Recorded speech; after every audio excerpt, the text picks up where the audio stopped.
All right, welcome everybody to our second webinar for the AMS Weather Band. We are so thrilled to have Bob Henson here with us to speak about the Catastrophic Derecho event of August 10th, 2020. So Bob, as I'm sure all of you know, is a renowned meteorologist, a writer, and a science writer currently contributing to a variety of publications, including the Yale Climate Connections. We are very honored to have him here with us to share his expertise and knowledge about the impacts and the science behind this record-breaking event. So we will be starting here in just a moment, just a few housekeeping things. If you do have a question during the talk, go ahead and put it into the Q&A and we will get to those at the end. If you want to voice your question, you can do that after the talk itself. If you want to submit questions anonymously, then I will be happy to read those out for you at the end. So and if you have any technical issues or are experiencing any difficulties, go ahead and put those in the chat and I will do my best to address those as we go along. So without further ado, I will hand it over to you, Bob. Thanks, Tiernan, and hey everybody, great to have you all here. I'm really delighted to be doing this, and hopefully the technical gods will be with us and everything will go smoothly. I hope everyone can hear me. I will assume you can unless I hear otherwise. So let me screen share and we'll be on our way here. You know, this is really an amazing event. I have a personal connection in that my nephew, who grew up in Oklahoma as I did, he and his family moved to Iowa about a year and a half ago. And I think they thought they were getting away from Oklahoma tornadoes and the very worst that severe weather can hand out. And then all of a sudden they were confronted with this. They're in Iowa City. They lost power for a few days. And not only power, but also lost water because their pump was powered, you know, through the electrical grid. So it was an intense hit for them. They were in a hotel for several days. So I know many other people have had intense experiences. Perhaps some of you have. And I look forward to having a few minutes to chat with all of you all at the end of this talk. So this is the National Weather Service office in the Quad Cities, the border of Iowa and Illinois. The derecho swept through there, and this tree was downed as a result. And I just thought this kind of had everything in it, right? The radar, the office, the tree down, kind of tells you in a nutshell what happened. Welcome everybody to the Weather Band. It's really great to see the Weather Band off to such a cool start, and look forward to more developments in 2021. So let's take a look at what happened on August 10th in the Midwest that took so many people by surprise, although there were some warnings and watches and so forth, but it was a pretty shocking event. What is a derecho in the first place? And what's the outlook for forecasting these? I'd like to give a major thanks to NOAA National Weather Service Storm Prediction Center. Their website called About Derechos, and the URL is right there. It's got just about anything you could ever want to know about derechos. What's not on that page is linked to with many references to formal publications, but it's written in a very accessible way. Lots of illustrations like the one you see right now. So big shout out to Steve Corfidi, Jeffrey Evans, and Bob Johns, the late Bob Johns, who put this page together. You'll also find summaries for what happened in different regions of what the Weather Service, and those offices would be the Quad Cities, Des Moines, and Chicago, and even perhaps some others. And I'd also like to thank Ray Wolf at the Quad Cities office and Jeff Manikin, who's at the Environmental Modeling Center of the Weather Service, for their help with this talk. So needless to say, this was one for the record books on many levels. What really jumped out at me is that it was the most expensive thunderstorm event in US history. Now that's looking at individual thunderstorms or thunderstorm clusters. If you go to the scale of outbreaks or multi-day episodes of severe weather, then there are a couple other events that were more costly. But if you're just looking, for example, at the left of this screen at a single thunderstorm that becomes a complex, this was the big one. Here's another mind blower. There were 11 hurricanes or tropical storms, 11 named storms that struck the US this year. This derecho cost more than any single one of those except for Hurricane Laura. There were 3 deaths and a number of injuries, unfortunately. More than 8,000 homes pretty much ruined, either destroyed or heavily damaged. And tens of thousands of trees either, again, ruined or heavily damaged, including half of the entire tree canopy of a good-sized city, Cedar Rapids, Iowa. And a massive amount of cropland pummeled, more than 1 million acres ruined.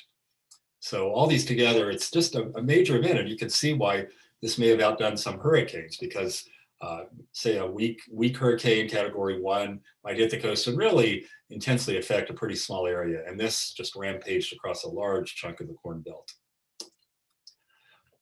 What did it bring? Well, there was wind, there was some small hail, there were a few tornadoes, and you can see those on this map with the little squares. There's one in Iowa, mostly in Illinois. Chicago had, I believe, its strongest in-city tornado in more than 40 years, although it wasn't terribly strong. I believe it was EF2. But the main feature was wind, and a lot of it. This swath here shows you where the focus was, from basically central Iowa to northwest Illinois. When you get to the yellows, those are wind gusts over 100 miles an hour, and the little dots of orange right on the border, Iowa, Illinois, and then a few near Cedar Rapids. Those are areas where winds are estimated or reported to be more than 120 miles an hour, which is just astounding. So pay close attention to the location of this swath, because we'll be looking at radar and other stuff momentarily. But basically through the heart of Iowa, and then kind of exiting the state where the Mississippi kicks out to its further east point. This is a radar loop, again, to orient you. Now we're starting at central Illinois. By this point, this is 11 a.m. The derecho was underway already, but intensifying. Now watch how this storm cluster quickly takes on an arc-like formation. This is important because it's indicating the upper level winds are descending and pushing the center of this band outward. That's exactly where you would expect the very strongest winds, and in fact where they were reported. You remember this band stretching east to west, so that's right underneath this bow. You also see an enlarging area of precipitation behind the band. As a derecho pushes out and expands, it's leaving kind of old parts of the storm behind because it's moving so quickly.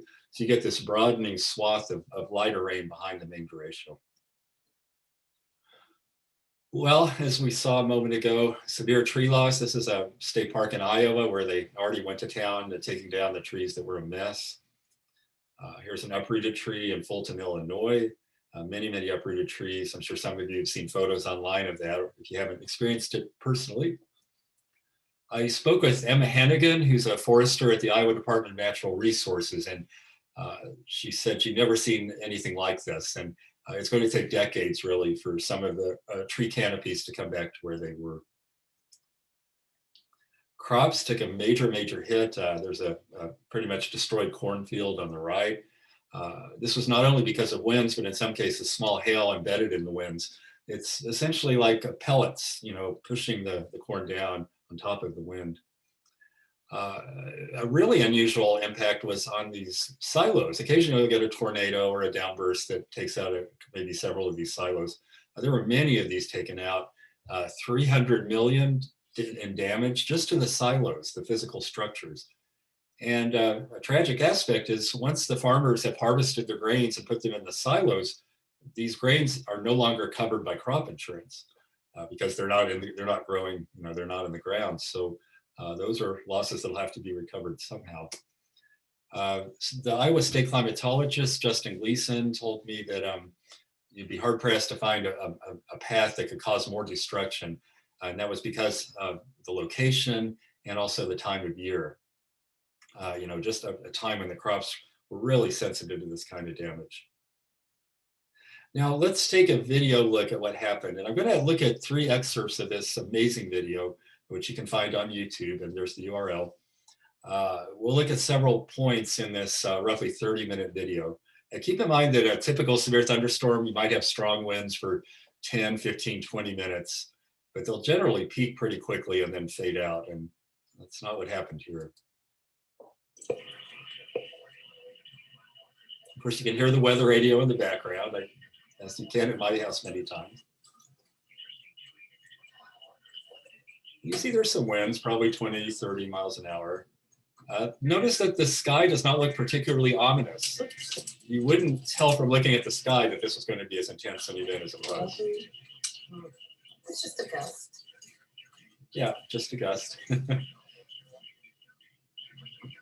Now let's move forward 7 minutes and notice the difference. Okay, we're in the heart of the derecho now. You see pieces of tree limbs down, and you might be hoping or thinking, okay, maybe the worst of it is here. It can't get much worse than this, right?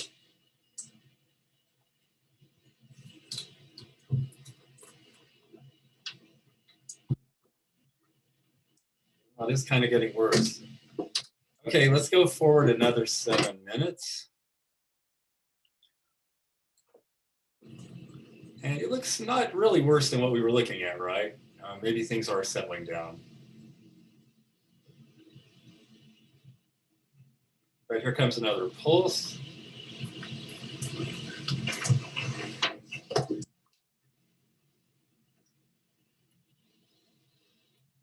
There you have it, right?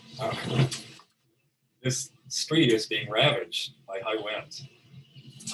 And it just doesn't show any sign of stopping. There's a pulsy quality, though, you'll notice. We'll get these gusts, and then they'll settle down a little bit, and then 10 seconds later, another gust. And we'll look at that nature in just a minute in some more detail. Finally, let's go on down to 27 minutes after the start.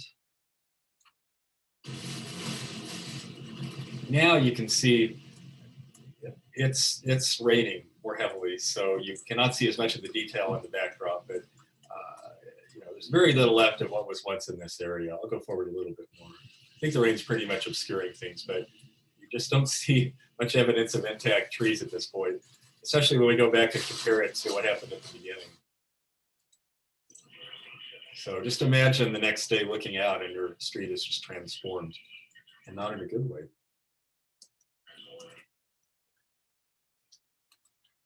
So I don't think I've ever seen a more dramatic derecho video for sure. Was this an inland hurricane? Immediately after this event, people referred to it as it was like a hurricane, in some cases saying it was like a Category 4 hurricane. And here's why people said that. They are different phenomena, but very similar in terms of their wind impact.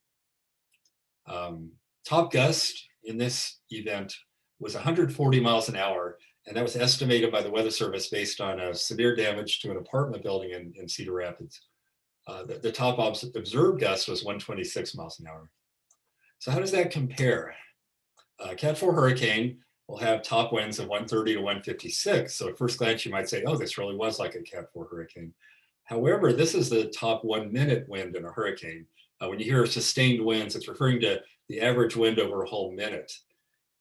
And in this case, that was a gust, the 140. So that's just a several second gust. So really, it's more comparable to a Cat 3 hurricane, where the gusts are more like 133 to 155. In general, hurricane gusts are about 20% over the sustained winds. What about tornadoes? This would be roughly comparable to the peak winds in an EF3 tornado. Again, these are gusts in a tornado, and 136 to 165. So kind of high-end EF2, low-end EF3, which can cause a lot of devastation. The key difference between this and a tornado is that the winds lasted a while. As you saw in the video, in fact, some places had severe level wind gusts for essentially close to an hour. And that makes it a lot more like the inner core of a hurricane than a typical severe thunderstorm. Let's look at one actual wind trace. This is from North Liberty, just north of Iowa City and south of Cedar Rapids, about 20 miles. We're looking at winds measured about every minute, I would say, maybe every 2 minutes, maybe every 3 minutes, actually. I'm guessing about every 2. Starting at midnight on August 10th and going, this is local time, so about 12:30 is when the derecho hit. And you'll see from about 12:30 to about 1:40 or so, winds are consistently peaking out in these intervals of a minute or two over severe levels, right? And in several cases, jumping above 90 miles an hour. It's just an incredibly sustained amount of wind. And if you're a tree and you're out there, you can deal with maybe 5 minutes of gusts, but each gust of wind weakens your connection to the root system. And that's one reason this was so destructive, just the sheer duration. Some of you probably saw this article on Medium several days after the event, headlined, "It's worse in Cedar Rapids than you know," from a local resident. That was a running theme in this event, especially in the days and several weeks afterward. Folks in Iowa and Illinois felt like the world didn't really know or even care what happened there. There's a lot of attention going on to hurricanes at this point because it's such a busy season. And I think probably some news editors around the country who weren't familiar with derechos just thought, oh, it's a big thunderstorm. But it was, of course, far more than that. This is the apartment complex in Cedar Rapids that prompted the estimated wind gust of 140 miles an hour. You can see it looks pretty much like EF2, EF3 damage. Note the quote there, "These were hurricane force winds with virtually no notice." We'll look at the warnings in a little bit. This is very poignant. Our city of Cedar Rapids has been destroyed. So obviously the city itself was not totally destroyed, but about half of the tree canopy was destroyed. Walking through the destruction, I came across this lost tree. You'll see the inscription. I'll read it to you and post it. "When this tree sprouted, it was in the Louisiana Purchase. It's seen at least 39 of 45 US presidents. It lay shade on the Bever farm when Sampson Bever platted into what we call Bever Woods, and it shaded me on countless walks. Rest in peace, dear tree. Thanks for the beauty and the shade." Pretty poignant. So let's step back for a couple of minutes and just talk about what the heck a derecho is. And my first place to turn if I'm looking for a precise definition of something is the AMS glossary, which you will find online, a great, great resource. It defines a derecho as a widespread, convectively induced, straight line windstorm. So let's break this down. Widespread does have a specific definition. Damage swath at least 250 miles long and typically at least 40 miles wide. And the one that happened this year certainly qualifies.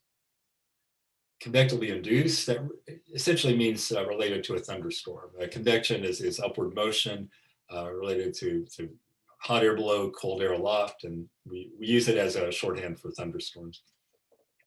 And straight line, those of you that have heard the phrase squall line, this is essentially that kind of phenomenon where the winds are really blowing mainly from one direction. At lower left, don't worry about the details. This is just showing you a table from a few years back of a climatology that looked at 3 different definitions of derechos. You can see there's a lot of nuance you can get into, but these are the main points. Most derechos are going to be producing a lot of severe wind gusts. And just as a refresher, to qualify as a severe thunderstorm, based on wind, the winds need to be gusting to at least 58 miles an hour. And the strict definition that's been used most often in place since the late 80s is that there must be at least 3 reports of either F1 damage or winds gusting to at least 75. And those reports need to be separated. They can't just be one small cluster. So each of those has to be at least 40 miles from the other one. So I'm going to attempt here to walk you through derecho science in one slide. And we will start in Iowa with Gustav Hinrichs, a professor at the University of Iowa, immigrant from Germany, really the first Western type scientist to document derechos and kind of recognize them for what they are. This is his house in Iowa City. You'll see he's a weather geek because you see the weather vane and instruments on top of his roof. He also actually created one of the very first periodic table of the elements. Not the kind that we're used to seeing in chemistry textbooks, but his preceded that actually, but pretty innovative. And one of these Renaissance scientists you saw quite a bit of in the 1800s. He actually introduced the term derecho at a meeting of the American Association for the Advancement of Science, a group that's still around today. And 5 years later, he published a paper in the American Meteorology Journal and comparing tornadoes and derechos, which we'll do in just a second. But I wanted to point you to one phrase that describes derechos really nicely: cold and dry northwesterly air striking obliquely downward and displacing the hot and moist southeasterly current, generally by striking under the same. And we'll look at a graphic here and interpret that, but it's pretty much on the money, especially given the era. Now, there was a fair amount of research on tornadoes at this same time, 1870s, 1880s, led by John Finley. And then things settled down for a long, long time. That area of research kind of went into remission. And with derechos, it really didn't kick in again until the 1980s. 1987, a landmark paper kind of reintroducing derechos to the research community. And that paper was written by William Hurt, who's not pictured, and Bob Johns, who's pictured at right. And Bob passed away several months ago, a stellar meteorologist and a great person. This paper is a landmark, and it's prompted a lot of subsequent research. And one of the main people involved in that is Steve Corfidi on the left. Steve is the lead author of that page I mentioned earlier called About Derechos, which you'll find on the SPC Storm Prediction Center homepage.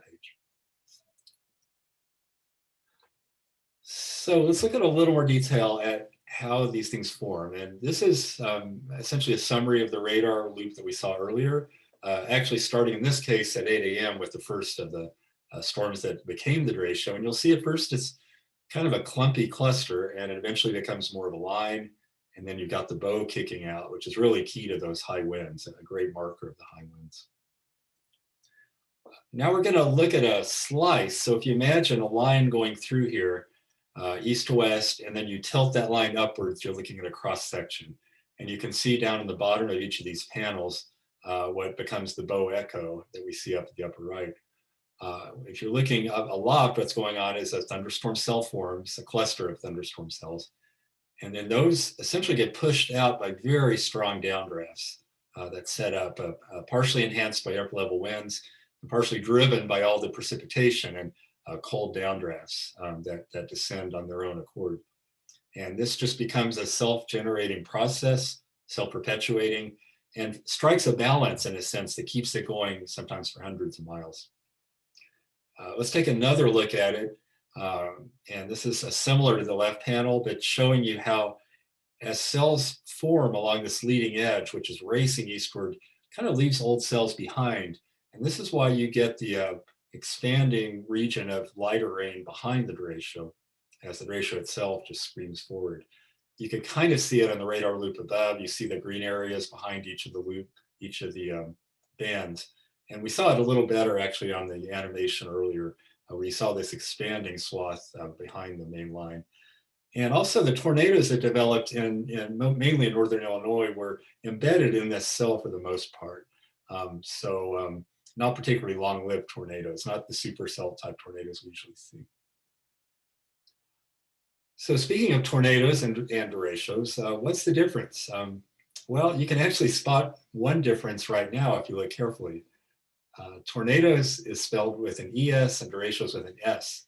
And I only discovered recently why this is. The folks who came up with the nomenclature used ES for tornadoes because tornado is not an English word. It's adapted from a Spanish word, tronada. And so when it was anglicized to tornado, the ES was added. Derecho is a Spanish word. As we see in the glossary, it is essentially a Spanish word that means straight ahead or direct. So it was adapted just as a whole piece. So an S was simply tacked on. And was used to discriminate wind damage caused by tornadoes, which have rotating flow from straight line winds. And you can see the difference in these schematics. A supercell that produces a tornado is really a 3D creature with a lot of things going on in different parts of the storm. The winds are produced by the intense upward motion and winds wrapping around that at low levels and circulating upward. It's almost the opposite in a derecho. Winds are pushing downward, the strongest winds. They're descending in downdrafts. And rather than wrapping around the center of the storm, they're pushing out from it. So those are the key differences. Of course, both of these can produce destructive winds, but they're different processes. Here's another way we can look at derechos, and this is going from the larger scale. If you imagine this being a radar depiction of a damage left by derecho, these clusters of downbursts along the path. You remember the little orange dots on the first graphic? You can think of these as the orange or yellow patches. So each of these is made up of smaller downbursts, which are a few miles across. And in turn, these downbursts often include little bitty microbursts. And as you go up each level here, the winds are more intense. These microbursts are the extremely dangerous wind bursts that in the old days would take down aircraft. Fortunately, we now have warnings at airports that spot these very, very reliably. So you can think of this almost in a fractal way, like a tree will be composed of the large tree trunk, and it branches off into limbs, which branch off into twigs. You can think of it that way as you go from the whole derecho down to its components. So the structure allows a derecho to be more prolonged, right? You can have these different clusters going on as the derecho proceeds, but it also leads to this intermittent nature. And you saw that in the snippets of video, very pulsy wind gusts. And of course, there's variability on the spatial scale as well. You'll have pockets of high wind, you go 10 miles, maybe less wind, and then you'll have a little bit more. So anyway, those are a couple of different perspectives on derecho dynamics. So let's look for a second at climatology. Where and when do these things happen? There are usually maybe 10 to 30 derechos in the US a year, so they do happen. Not as many as, say, tornadoes, which we have 1,000 of plus. But a derecho is, of course, much larger than a tornado. And they tend to occur focused in a couple of places. One is in the southern central plains, pushing out into this area. And another is the Corn Belt, Great Lakes, Midwest, generally forming here and pushing out this way. And as we see in the next slide, those are two different classifications of derechos. These are mainly summer phenomena, severe weather season, as you might expect, but pushed a little bit later than tornado season. As a lot of you know, the peak in tornado season in the US is May, and June and April are runners up. Some of the worst outbreaks tend to be in April, but you'll see only about 9% of derechos are in April. So it tends to be more a late spring to midsummer phenomena.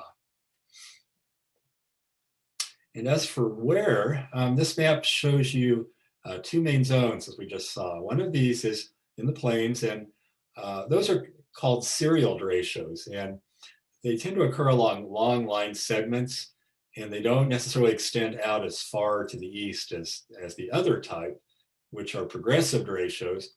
Those tend to be made up of shorter line segments, but can travel quite a bit farther. These progressive ones are what you might call the classic derechos. They're the ones you're most likely to hear called a derecho. The serial ones are a little more like individual thunderstorm segments. They kind of morph with other types of thunderstorm phenomena. So really progressives are the classic derechos. These tend to be in the late spring or summer, and they're usually right on the edge of the jet stream, just south and just north of an intense dome of hot and moist air. So heat waves with a strong jet just to the north are a couple of the main ingredients you want for a derecho. While we have this graphic up, I'd just like to touch on climate change, because I'm sure some of you may be wondering, is there a relationship? There really hasn't been much research specifically on derechos and climate change. There aren't all that many in a given year, so it makes it harder to assess trends. Certainly the progressive ones being in the middle of the summer, you can't really get more midsummer than midsummer, so you might not expect there to be much change in the timing. But one possible change that will be interesting to watch for is as this jet stream lifts north in the summer, which is, models tend to agree could happen as temperature patterns shift north in a hotter climate, we could see this zone shift a little bit north. We could see derechos favor maybe even the upper Midwest a little bit more than they do now. So something to watch for. And certainly Canada gets derechos as well. I've heard them called blowdowns because of their effects on forests there. Let's look at a couple of derechos. And this first one is a little bit of an unusual one. Some of you may remember the storm of the century in 1993. A incredible snowstorm produced snow all the way from Florida to Maine. One of the very few systems in US history to do that. Birmingham got the snowiest month in its history, all in one day, more than a foot of snow there. You can see this front it's swinging out, and now we're going to look at it in reverse. But this produced a derecho across Florida that extended all the way down to Cuba. And this was the serial style. This is the kind that would normally be over here in the southern central plains because it's associated with a strong cold front and a strong upper level low. Now we'll watch it go forward here. And you can see it started with essentially a cluster of thunderstorms, as derechos often do. And then as the front catches up to it, it quickly lines out, behaves more like a squall line. This produced 96-mile-an-hour wind gusts in Tampa and 100 plus in Havana, quite a bit of damage in Cuba. So here's a more recent one. This was dubbed the super derecho, went from Kansas to Kentucky on May 8th, 2009. And in the lower panel, you'll see a radar composite similar to the type we looked at. And sure enough, there's the bow we've been talking about. And as you would expect, the very worst winds are not out here, but they're right where this bow passed across southern Illinois, especially south central Missouri. I said Illinois, I meant Missouri. TV tower was knocked down onto the studios. That would have been pretty exciting if you were in that studio. 106-mile-an-hour estimated wind gusts from Carbondale, Illinois, over here in far southern Illinois. So still quite damaging even this far east. And finally, here's one that I'm guessing some of you may have first heard about derechos after this event in 2012, the DC derecho, June 29th. I call it the DC derecho, but it affected many areas. This graphic shows you the peak wind gusts. The system started around 2 o'clock. By 4, it was slamming into Ohio. Now, at this point, people in the DC area, meteorologists, were getting more concerned. Typically, windstorms like this and thunderstorm complexes will hit the Appalachians and struggle a bit to maintain their integrity over the higher terrain. They may reorganize and form separate storms over here in the mid-Atlantic, but it's very unusual for a derecho like this to maintain its integrity all the way across. I believe that this is one of those cases where it was really the day of the event where folks in DC were made aware that this could be really bad. And they had other things going on that day in DC as well. 104-degree high, highest ever recorded in June. The event knocked out power to 5 million customers. On top of that, they had a return of intense heat and humidity right after that. So you had millions of folks without AC for several days in really insufferably hot conditions. And as I noted, derecho entered popular awareness, and the Capital Weather Day in Washington Post was no small part of that. Reporters there used the term derecho and also in quotes land hurricane, because that was in the slang terms what it was often referred to as. Now here's kind of an offbeat one. This is an example of one called a low dew point derecho. And as you might guess, it's because it's in the higher plains and the Rockies where dew points or atmospheric moisture tends to be on the lower side. This one formed near the Four Corners around mid-morning. And I was at home here in Boulder, Colorado, when it swept through. Unfortunately, I don't have a good picture, but it was quite an exciting event. Trees came down over large parts of the Denver, Boulder area. And there was a peak wind gust of 110 miles an hour in Winter Park, Colorado, ski area, so higher altitude, but high wind gusts all the way out onto the plains. This was also the trigger for the largest severe thunderstorm warning by area, I think by far in the history of Northeast Colorado. So let's move on to forecasting. And this is a tough topic. I've got a quote here from Steve Corthidi. Noting that thunderstorms are pretty well forecast. We've known for more than 50 years the kinds of patterns that lead to severe weather. In contrast, derecho forecasting remains one of the most challenging tasks facing operational meteorologists today.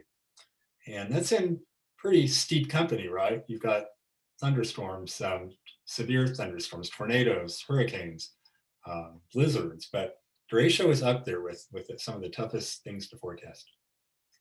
Why is that? Well, for one thing, if you compare it to hurricanes, you don't have days to watch them play out. It's largely a day of the event thing. Sometimes the day before, you'll have the indication that there could be a derecho, but the signals really don't tend to line up till that morning. So you might say, well, what about tornado outbreaks? Well, in that case, you actually do have often a stronger sense of tornado potential before you have a stronger sense of derecho potential. So sometimes we know now 2, 3, 4 days in advance that there's a potential for a bad tornado outbreak. Not really the case yet for derechos. And there are subtle things, and this is still an area of active research, but small things such as the amount of instability, the amount of heat caused by clearing skies out in front of the front, that can make all the difference. And those are still really difficult to forecast. So let's take a look at some of the forecasts from this derecho. And these are model generated forecasts. So no human forecaster has messed with these. This is simply what the computer spit out. And we're looking at models that were run on Sunday evening, the night before, at 7 p.m. And we're looking at what they said would be happening at 1 o'clock the next day.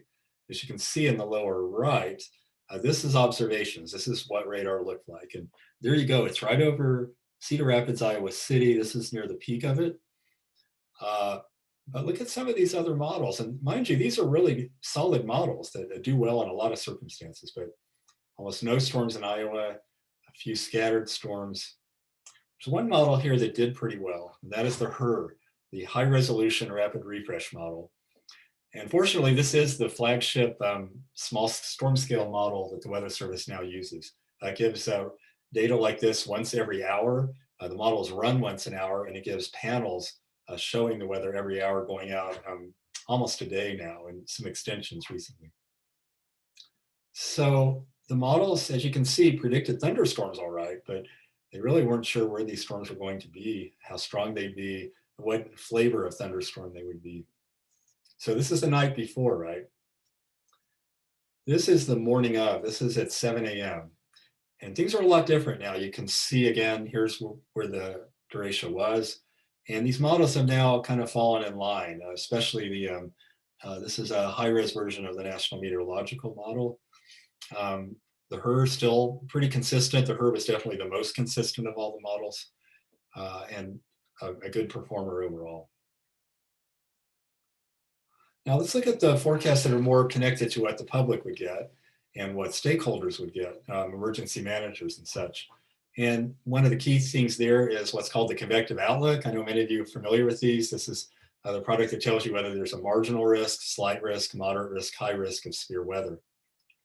And these are based on individual maps. You see one on the right that tells you the odds of different types of severe weather. So there's one of these for tornadoes and one for hail. We're looking here at the one for winds.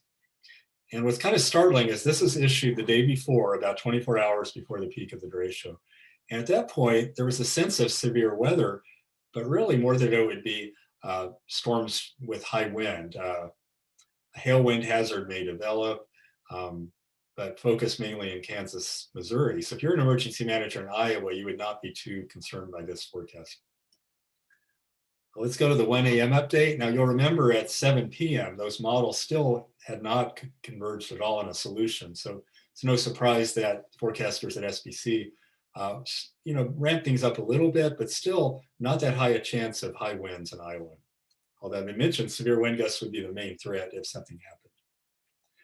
Now, remember that the models at 7 a.m. came in very strongly, and SBC was right on top of that because at 8 a.m., you see the area all of a sudden Iowa's in a slight risk, and wind probabilities bumped up. It is likely these storms will catch up with the front by early afternoon over central eastern Iowa when a more widespread damaging wind threat may ensue. Exactly what happened. And you remember by about 10 or 11 o'clock, the derecho was really getting organized. So by 11:30, probabilities up to moderate now and very targeted in the Boeca part of the derecho, and very high probabilities of strong wind now, 45%. And SBC warns that a derecho producing widespread damaging winds, some of which should be intense, is expected to persist and expand east from Iowa into parts of the Midwest. So essentially we're into nowcast territory now where we're sending the alarm out that this is happening right now and it's going to be bad. So you can see from the models and from SPC forecasts, it's really tough the day before even to say with confidence there's going to be a derecho. There is one nice development this month, an upgrade to the HER model, and this is version 4 of the HER. And there's some major improvements to thunderstorm forecasts, improved accuracy on a number of the things that we watch for, upper winds, temperature and moisture, cloud cover, the strength of updrafts and downdrafts within thunderstorms. And here's an important one. This model will now be even better at capturing storms that are already there when the forecast begins. So it suggests that it will be a lot better when you have storms already, say the nucleus of a derecho, at predicting what's going to happen with that derecho.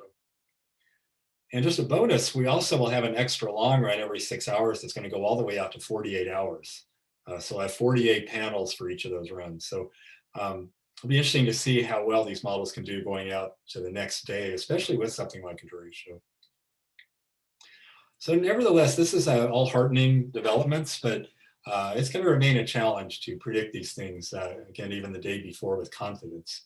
I think the thing to expect is that the day before we might have some idea of possible derechos, but it's going to be the morning of when the confidence really ramps up. So it's so important for people to have their expectations calibrated and to know that in a setup like this, you've got to pay attention to what's being put out that morning. Here's a good example. This is the severe thunderstorm warning issued at 11:48 a.m. Now, this was the first warning for Johnson County, which is Iowa City, and Linn County, which includes Cedar Rapids. And note that the storms are moving east at 70 miles an hour. So there was about, say, 40 minutes of advance warning for Iowa City. And of course, some people might not have gotten that warning until maybe 30 minutes, assuming that they got it. But there was about a half hour to prepare, assuming you did get this warning and you trusted it. So this is a good thing. And these are actually not that difficult to warn for once they're cooking. But it's I think the challenge is getting people to take the warning seriously. So you all, as emissaries of the weather community and folks who are no doubt influencers in your circle of friends and colleagues, you can play a part. You can help people in your relationship network know that severe thunderstorms can be just as dangerous as tornadoes. Derechos can develop really, really quickly, and they can move quickly. So you got to be prepared for them, even if it doesn't look that stormy out. They can last a long time, though. They'll last longer than a typical severe thunderstorm. And you may or may not get a dramatic signal from clouds. The picture right shows you an example where people did. If you looked at that, you'd say, oh, that looks pretty serious. But you may not get that with a derecho. So, and if you do get it, it may appear on the horizon and then sweep overhead very quickly. So you really got to pay attention to warnings. And I think by doing so, and with the improvements we've talked about, there is hope to have more solid warnings, perhaps even overnight or early in the morning, so that when people wake up, they know right away this could happen. So certainly a cool area of severe weather science. And it'll be an interesting area to watch progress occur in. So that's about it, except before Q&A, as any self-respecting author, I have to do blurbs on my books. On the left, this is Weather on the Air, A History of Broadcast Meteorology. So if you have any interest in how TV weather developed and came to be, and how forecasters used to draw these maps by hand, including isobars, this book has all the scoop on that. And this is a climate change book, The Thinking Person's Guide to Climate Change. It was originally published as The Rough Guide to Climate Change in 2007. So I've been updating it. It came to AMS in 2013. So this is the second of the AMS versions. And it's written in an accessible way, but it's really, I like to think, encyclopedic, so you can dip into a page or two or three and find out what you need to know. So thanks so much, and looking forward to some conversation and dialogue. Thanks.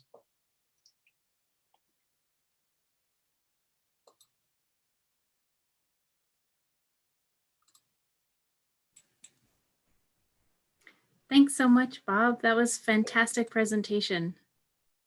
Incredibly fascinating. And we have a couple of questions to follow up on here.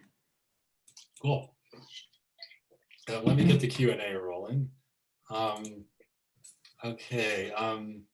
We have an anonymous. Bob might cover this later, but if not, does he have more info on the lead time of warnings and the effectiveness? So I think I did get into that a little bit. I haven't seen personally any studies of effectiveness of derecho warnings as compared to others, in part because they are severe thunderstorm warnings. So in a sense, they're lumped in with other types of severe thunderstorm warnings. And I do think there is a tendency to underplay severe thunderstorm warnings. I think folks tend to take tornado warnings more seriously. So you could make an argument for a customized label, even derecho warning. Maybe that's a bridge too far right now, but it might be worth considering. And this is where social science comes in. Would a heading like that help? So anyway, good question. Richard, what is the origin of the word derecho? I think I touched on that. Unfortunately, I don't remember off the top of my head exactly how Gustav Hendricks came up with that word, but I know it was in relation to tornadoes, and he uses it to contrast and compare them. But that's where it started. Actual winds compared to the last SPC forecast. It looks like the forecast area of severe weather was shifted to the east of where it actually occurred. Let's see. I'm trying to think of which. Let me go back to the last SPC forecast. And we're wondering about whether the forecast area was shifted to the east. I see what you're talking about. I'm going to screen share again.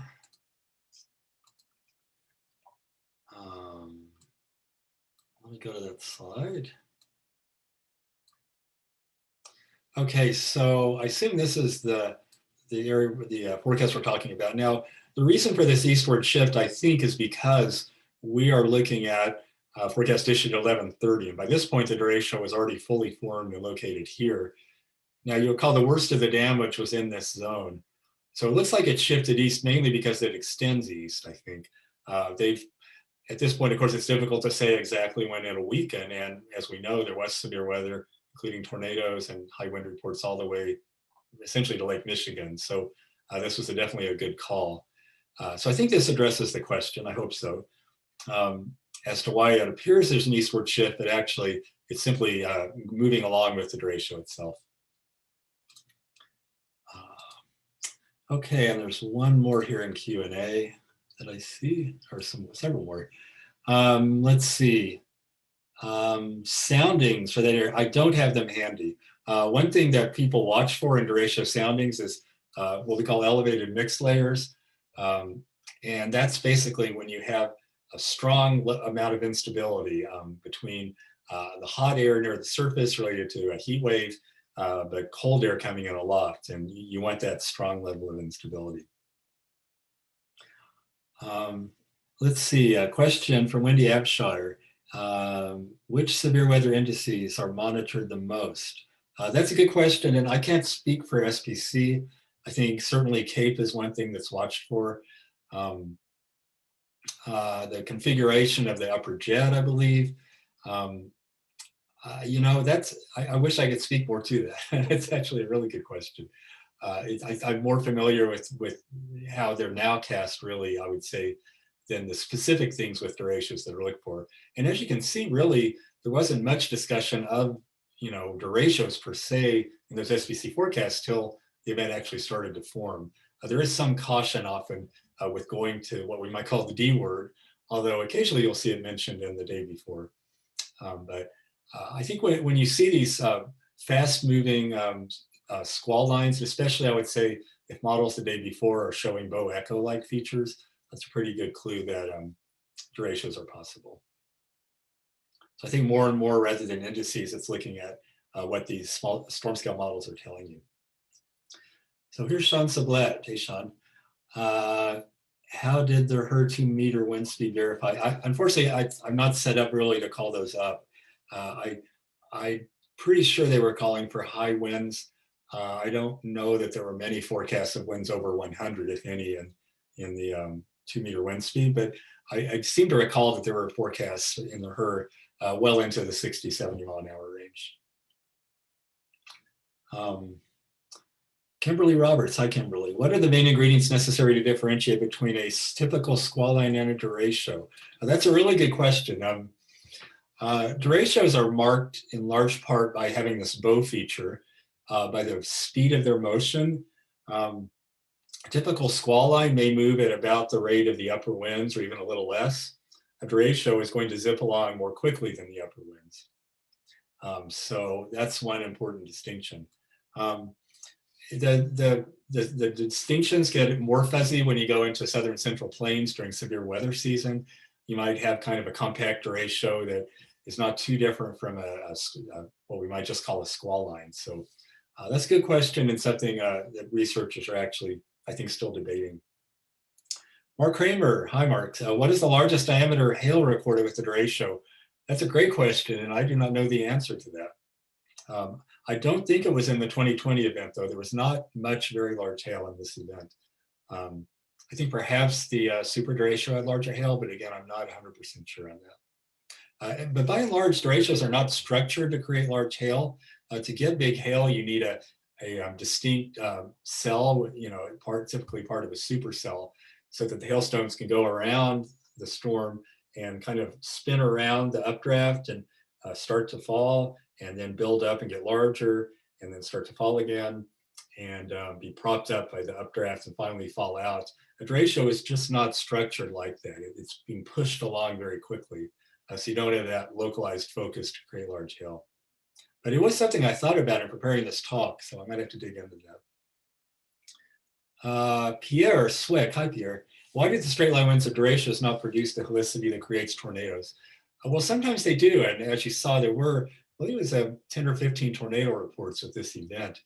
But again, they don't have the supercellular structure you need for really strong or large or long-lived tornadoes. So that's the main distinction, I would say. And also, because it's really a two-dimensional structure, you've got the westerly winds coming down, and you may have easterly winds coming up, but it doesn't tend to have that rotation of winds with height, the directional shear that we look for to create a 3D storm. Hi, Brant. I'm gonna not read your whole post. I'm just gonna plug a couple of things. And a question is href. Could be analyzed more for probabilistic forecasts. I do know that there's an ensemble called HRRE, which has a great acronym because you say it hurry. That ensemble is looking very promising for forecasts of derechos and other events. Again, an ensemble, or actually for those of you that aren't familiar, an ensemble is simply running a particular model a few times simultaneously where you tweak the initial conditions just a little bit.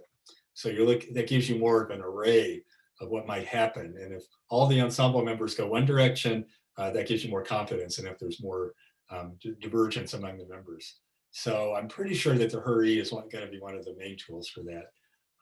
So yeah, I think that one worthy goal would be a more probabilistic derecho forecast. And of course, part of that is pinning down how you define a derecho, and you'd have to do that for purposes of such a study. So thanks. Hi, John Callahan. To improve forecasting, is the main issue better observations or better numerical methods, better models? I would love to hear one of the leads in derecho research speak to that. To me, it's both. We may be making faster progress on models right now than observations, There is progress on mesoNets, and some states are really moving along quickly on really high quality mesoNets where you have weather stations, say, every county. So that will certainly go a long way. I think also there's an intermediate step that I didn't talk about, and that's data assimilation. And in a nutshell, that's getting the observations into the models. And there are some improvements in that step in the assimilation with this new version of the HERS. So I think that may really help because it kind of bridges what John is alluding to. We need good observations, and we need those to go into the models to help the models do a better job. And Matthew Rourke, hi Matthew. What was the primary forecasting challenge leading up to the derecho? Well, two questions. So to answer that first one is, I would say simply discerning, there were multiple challenges. It would be interesting to go back and read the discussions from the local forecasters, but you can go back and look at those SPC discussions in detail. They have a very solid archive. You simply put in the date and look at what they were saying and thinking. And you'll see there was some debate the day before as to where the storms would be located and what type of storms they would be. There was some conditionality, there was uncertainty about instability. So I think it was a number of things, really more than one single challenge. And was the messaging effective? That's a great question. And I think folks on the ground would need to answer that. I don't know for sure, but I suspect that there's probably going to be what's called a service assessment of this event. And that's a major study involving the Weather Service as well as external folks, where they look at the event and pull together all the information on what went out and what forecasters had to draw on and how people responded. And I think that would really tell us a lot. And certainly getting a crew of social scientists on this event would be really helpful as well. But just off the top of my head, I would say some folks got the message and some didn't. And it's not a very profound comment, but when you see a lot of folks saying they had no warning or virtually no warning, it's hard to tell whether that was, maybe their TV set wasn't on.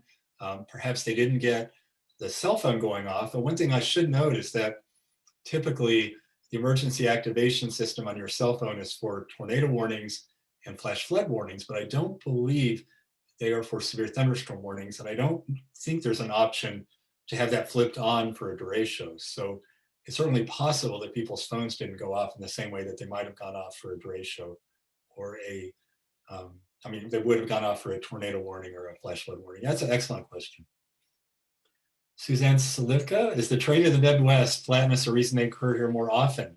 I would say yes. The flatness coupled with the fact that the intense heat of midsummer really helps these to get going.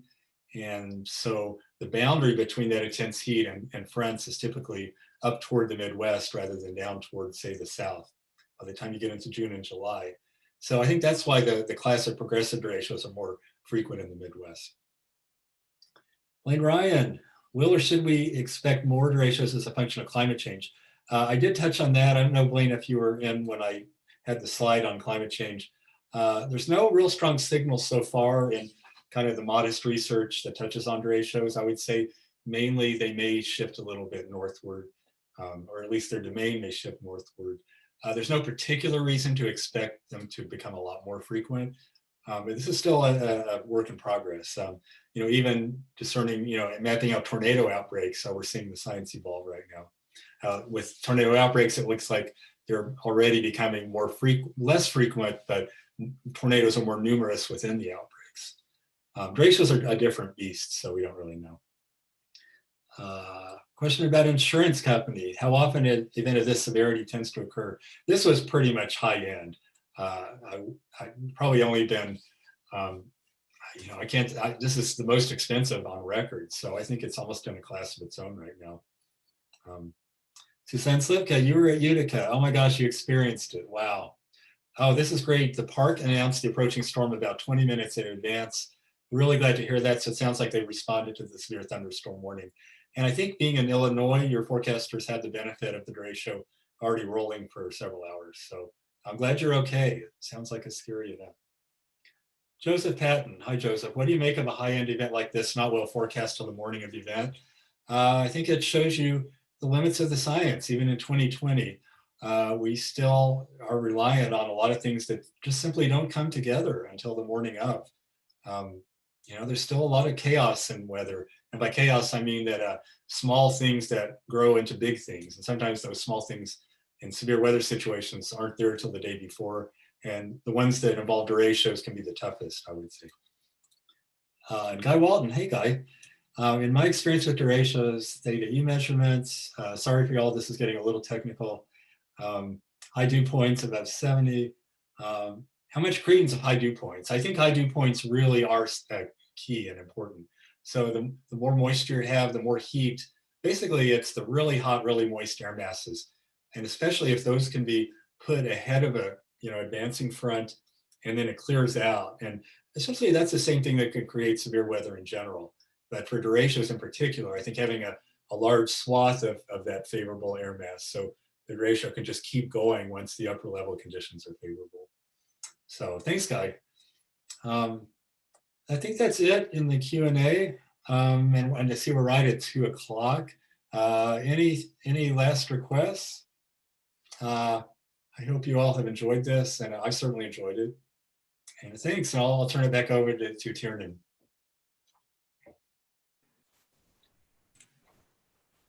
Thank you so much, Bob.